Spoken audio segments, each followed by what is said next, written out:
You're watching Gossip Canon, where we break down the biggest stories in entertainment. Subscribe and hit the bell so you're always up to date. What if I told you Mark Wahlberg didn't just leave Hollywood, he escaped it? No press conference, no dramatic tell-all, no farewell tour. Just a quiet, calculated retreat. Like a man who saw too much and chose to vanish before it consumed him too. And while the headlines painted his move to Nevada as a tax-saving, family-first decision, people inside the industry whispered something far more unsettling, that he wasn't running from fame. He was running from the machine behind it. The real shock? His silence may be the loudest warning Hollywood's ever heard, because once you start connecting the dots between Wahlberg's quiet exit, Jada Pinkett Smith's rising influence, and the disturbing patterns playing out behind closed doors, you'll see this wasn't just about one man walking away, it was about what and who he was walking away from. And the deeper you go, the darker it gets. Mark Wahlberg didn't storm out of Hollywood. He didn't burn bridges, slam the industry in interviews, or release a cryptic Instagram manifesto. He just left. One day, he was everywhere, starring in box office hits, producing films, attending red carpets. The next, he packed up his family, moved to Nevada, and vanished from the Hollywood scene like he was never part of it. To the public, it looked simple. Nevada had better taxes, more land, fewer cameras. He said it was for his kids, to give them a better life, and on the surface that made sense. But behind the scenes, people were asking a different question. Why would one of the biggest stars in the business, still getting calls, still getting scripts, suddenly choose to leave it all? Because Wahlberg's exit wasn't a break, it was a message. He didn't make a scene, because he didn't need to. The move itself was the scene, a quiet, deliberate act that said everything without saying a word. And for those paying close attention, especially within the industry, it didn't feel like a lifestyle choice. It felt like a warning. At first, it looked like Wahlberg was just fed up with Los Angeles. He spoke out about the crime, the homelessness, the politics, the chaos that seemed to be swallowing the city whole. But listen closely, and you'll notice. That wasn't what really pushed him out. Those were the symptoms, not the disease. What Wahlberg had grown disillusioned with wasn't the city. It was the culture. The way power moved behind closed doors. The way influence was hoarded and abused. The way people got used, quietly, systematically, and no one ever said a word. He never called anyone out directly, but the message was crystal clear. Hollywood had changed. What used to be a place for stories and talent had become something darker, where success didn't come from hard work, it came from who you knew, where the rules bent for the powerful, and those without power were just replaceable. And Wahlberg, he didn't want to be part of that anymore. He wasn't just walking away from a broken city.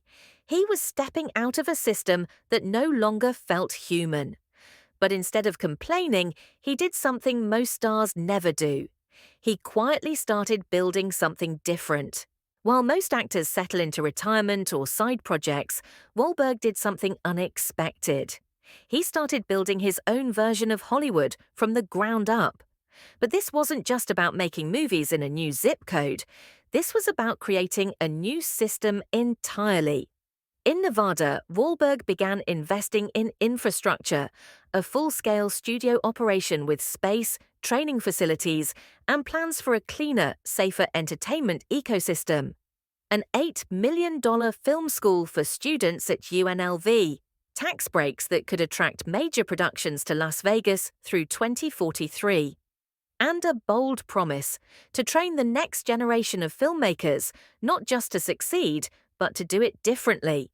No gatekeepers, no shady backroom deals, no power games. Wahlberg wasn't trying to fix the old system, he was trying to replace it. What he envisioned was something more holistic, a space where creativity mattered more than connections, where faith, family, and integrity weren't liabilities, they were the foundation, And as Nevada prepared to offer the largest tax incentive package in its history to lure film studios, it became clear this wasn't a side project, it was a revolution. But revolutions don't start unless there's something worth walking away from. And for Wahlberg, it wasn't just about building something new, it was about escaping something deeply wrong. Something, or someone, that made staying impossible. Mark Wahlberg never said her name publicly, but behind the scenes, the whispers were impossible to ignore. Jada Pinkett Smith. Over and over, her name came up in quiet conversations, the kind where people lower their voices and glance over their shoulders. To outsiders, she was just an actress, a talk show host, one half of a high-profile, unconventional marriage. But to people like Wahlberg, Jada symbolized something else entirely. Not just the chaos of celebrity culture, but a deeper problem. A kind of power that didn't look like power until it was too late. It wasn't about her personal life being messy. It was about how that mess was used, curated, controlled, and broadcast like a brand. Every scandal, every entanglement, every vague confession turned into content. And people started asking, was it all part of a bigger game? Behind her polished presence and spiritual language was something Wahlberg reportedly found disturbing, because what Jada represented wasn't just fame, it was control. The ability to blur boundaries, reshape narratives, and still walk away untouchable. And in the Hollywood Wahlberg was watching fall apart, that kind of influence was everywhere. But Jada, she was right in the middle of it.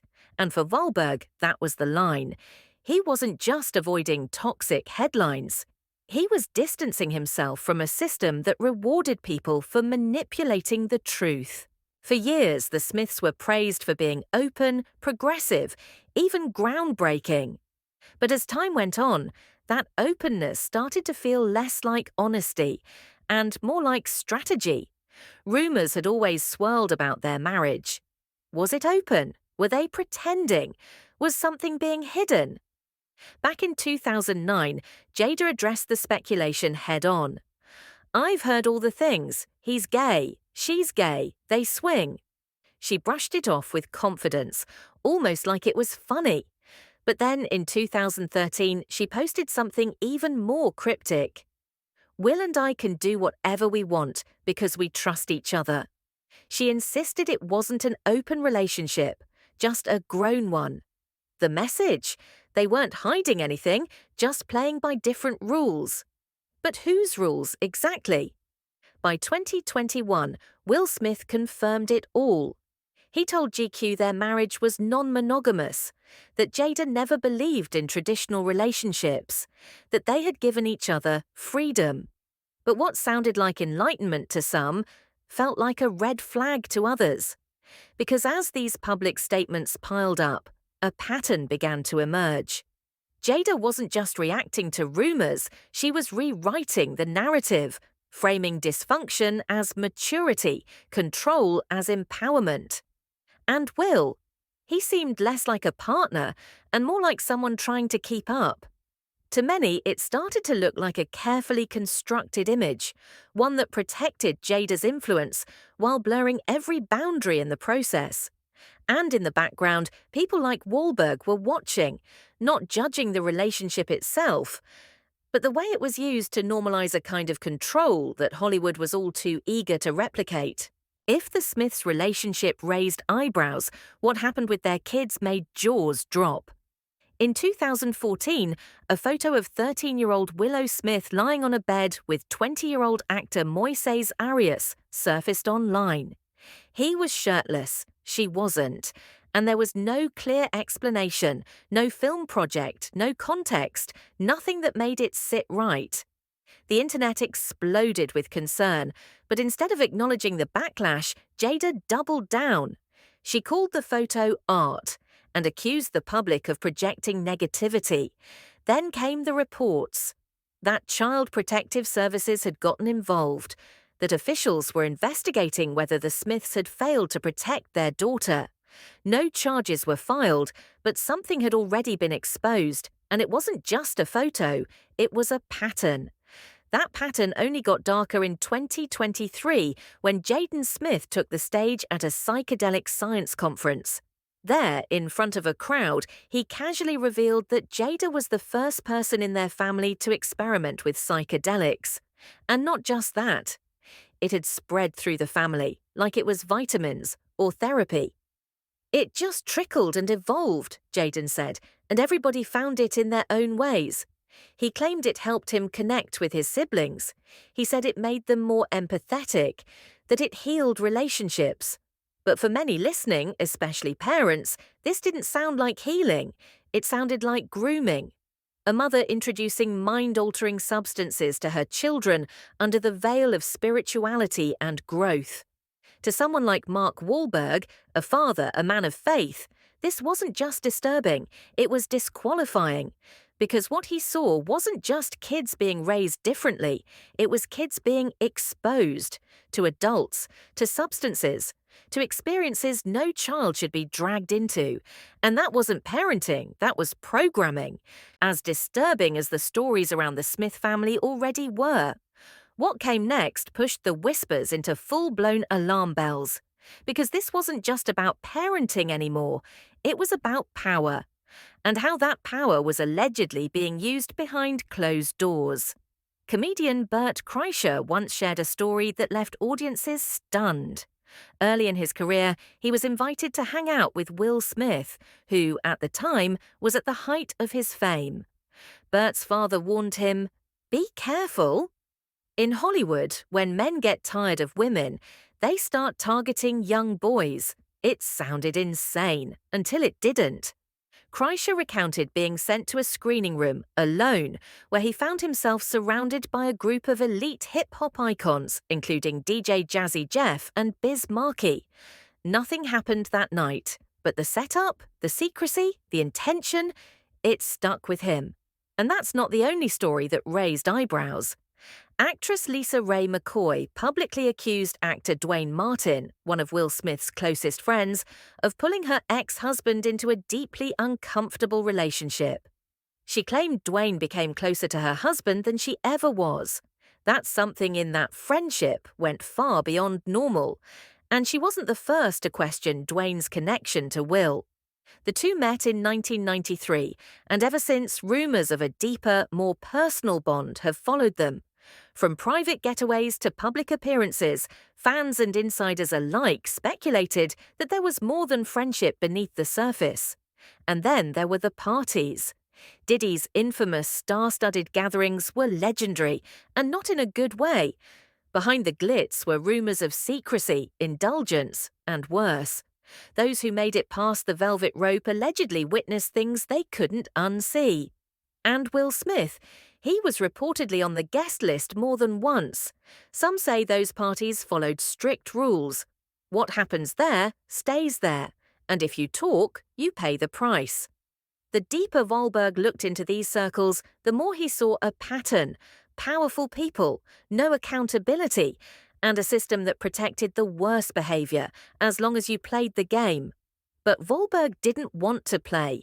He didn't want to be near it, didn't want to explain it, didn't want his children anywhere close to it, because this wasn't just Hollywood gone wild, it was something far more dangerous. For a while, Mark Wahlberg tried to look past it.